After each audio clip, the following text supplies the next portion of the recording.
The 2021 BMW M5 Competition. And for the 21 model year, BMW has just given this vehicle a mid-cycle refresh with a host of mechanical, interior, and exterior changes. Before we get into the shop, I'm going to walk you through some of the surface level changes and give you a quick overview of the cabin.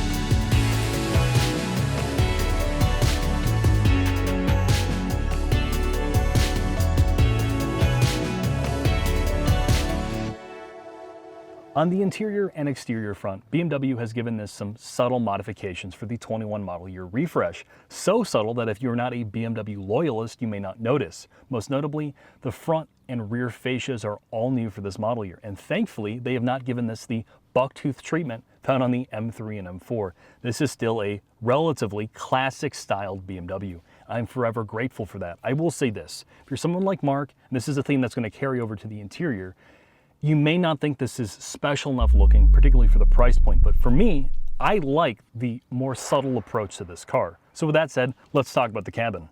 The interior of the M5 is a byproduct and victim of conscious decisions made by BMW product planners. They've attempted to unify the design language and user experience across their entire product portfolio.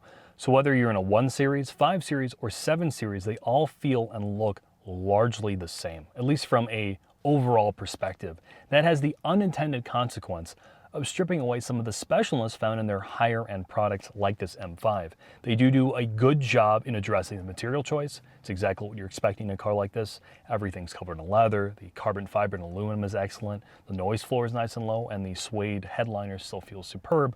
But unlike a Mercedes or Lexus or even an Audi that has a far more contemporary look and feel, and they really try to wow you with crazy forward designs, this car has none of that. This has a far more reserved cabin, and it's better for it. This will age better because of that, and it is far easier to use.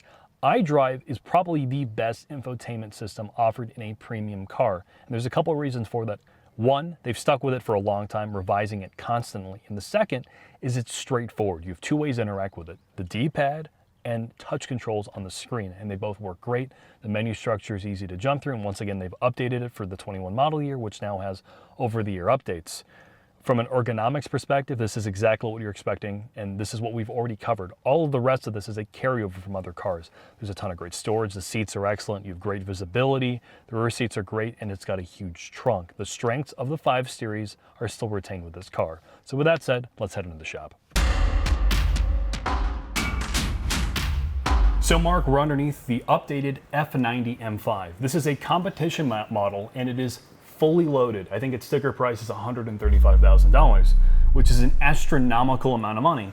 And hopefully we don't get interrupted during our shop segment by our new neighbors. Who likes to rev his boat for no reason. We got jet skis it doesn't matter what time. Somebody's always revving a jet ski, a snowmobile, and now we have boats. So it's the trifecta. That's tremendous. It's everything I've wanted in McHenry. But since I'm an affluent customer, I don't deal with that. I deal with BMWs. So we looked at this in such great detail with Scott, the last M5, and it hasn't changed a whole lot, has it? No, they have addressed your issues with this vehicle, though, and they have tried to separate the M5 Competition from the regular M5 even more. Okay. So the primary changes are actually to the suspension in this vehicle.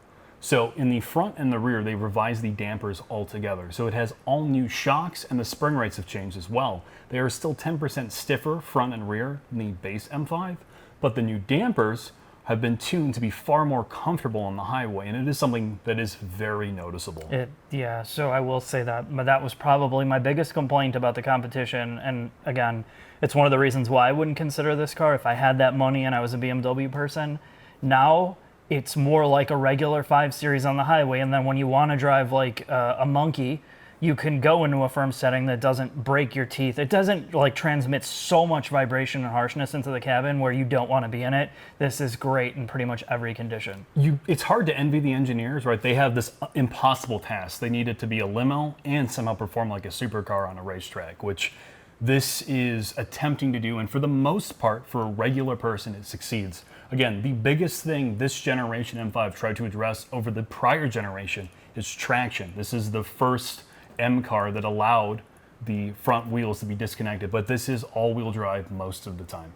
Yeah, and it's nice. It's really one of the first cars that I can think of that allows you the dual purpose of going pure rear-wheel drive and then all-wheel. And you're right, it doesn't need it. The more power you keep adding, the more you need to manage traction, and that's exactly what they did. And just briefly, before we get into the car to drive it, I want to talk about the 5 Series and this claw architecture. When you look at this, you know, this is one of those very few cars, and you wonder where that money goes. You have aluminum subframes, front and rear. Yeah. You have all aluminum components, including forged control arms. You have new bushing, or you have a new toe arm in the back that now has a ball joint style instead of a rubber isolator or rubber bushing.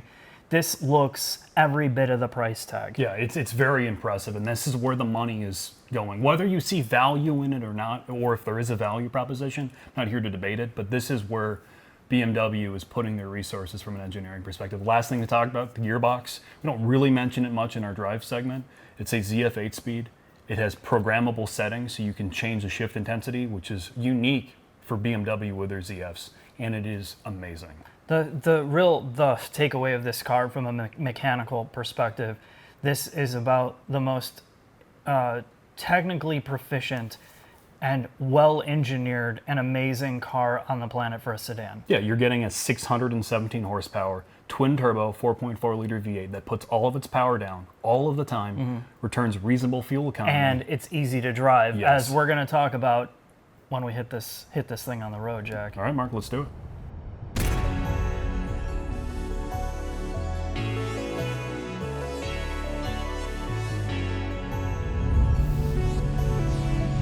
So Mark, we're revisiting the BMW M5. We've talked in length now about all of the various changes they've done for the 2021 model year. And as we talked off camera, this car has the unenviable task of having to be everything. To everyone. Yup, it has to be a supercar, a luxury limo, something that's good on the track, on a back road, and still be comfortable. And as you and I both know, it's nearly impossible to do. And because it's an M5, it has to be unbelievably fast, as I'm about to demonstrate. Oh boy.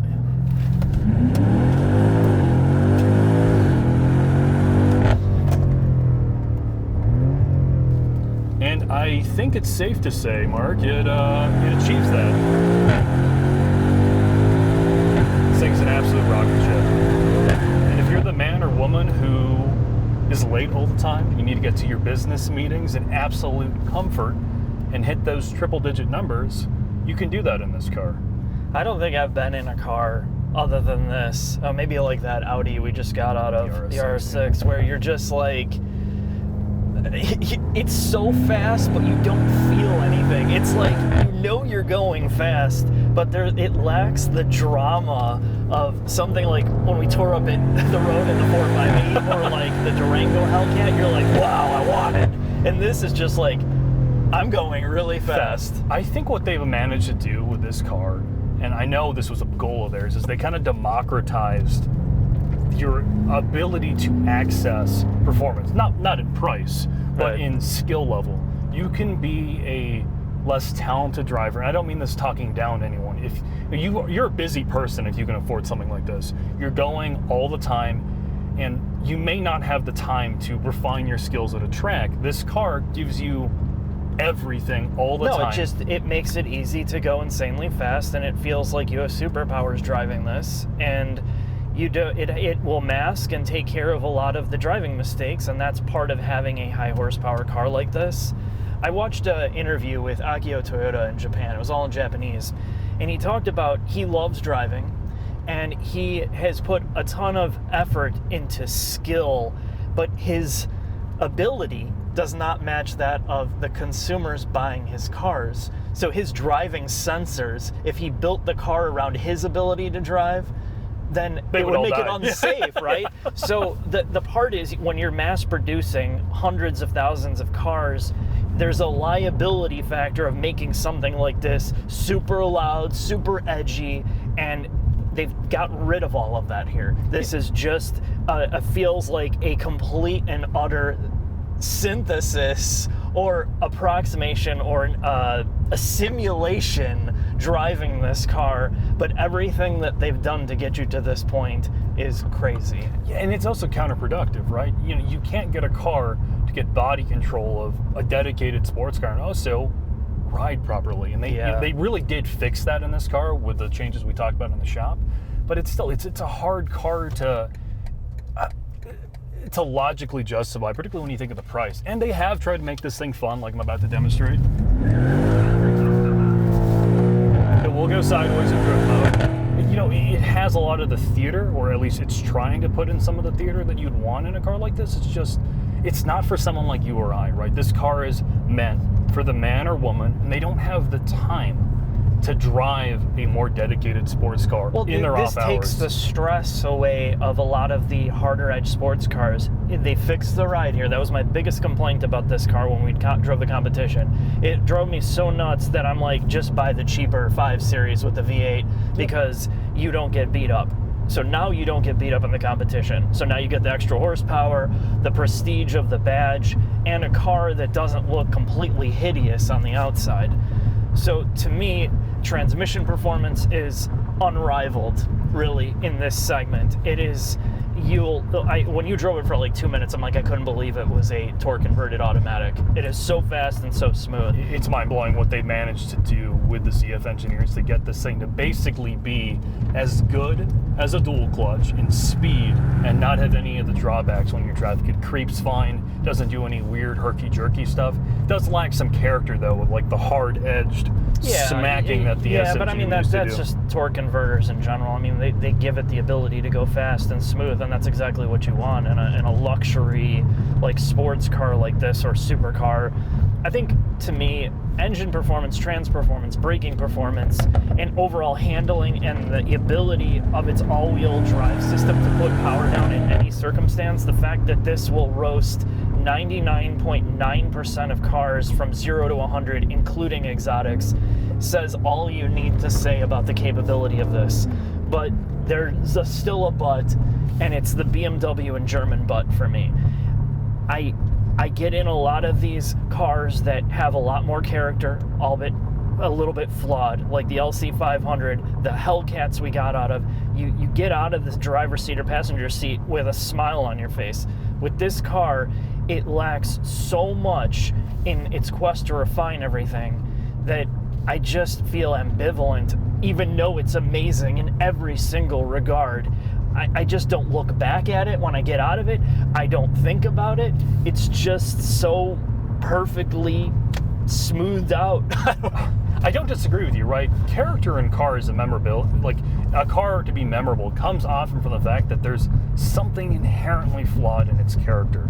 And if you value that, you like that, the weirdness or like the uniqueness or the whimsicalness in some of these cars we're talking about, you will not like the M5. But if you're someone who wants mechanical perfection or, you know, whatever that means to you, unlimited performance, super capable in every regard, smooths out all the rough edges, this is what the M5 does. I'm going to leave you with this. Do you remember when Yuri and Jacob from the Straight Pipe said they went to Germany and talked to one of the engineers, and they said, what do you think of the Hellcat? And the German engineer said, I have no idea what that is. That's exactly explains what the German or BMW mindset is. They are on their own train, and this is a byproduct of doing their own thing to a level that nobody else really does. Let's get on the final thoughts. Absolutely.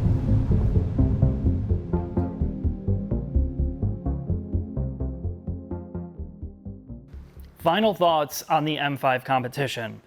They've improved the deficiencies in the car that we drove originally, which means this car is at the 95th to 97th percentile. It's as amazing as you can make a dual-purpose street car that can annihilate most vehicles in a straight line and in a track or on a track within reason. So to do all of this costs money, takes a lot of engineering, and there's no doubt this is not for everyone. And its pure deficiency is in that quest to do everything.